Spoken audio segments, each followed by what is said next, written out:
What is the weirdest neighbor interaction you have ever had?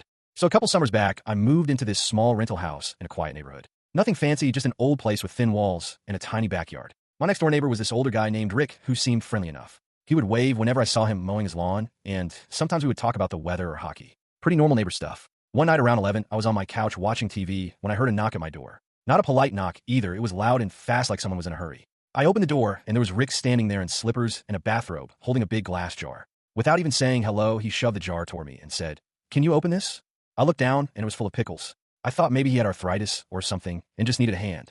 So I twisted the lid, and it popped right off. I handed it back and expected him to say thanks and head home. Instead, he reached in the jar, pulled out a pickle dripping with brine, took a huge bite, and just stood there chewing on my porch. I had no idea what to say. Finally, he goes, "These are the best damn pickles you'll ever eat.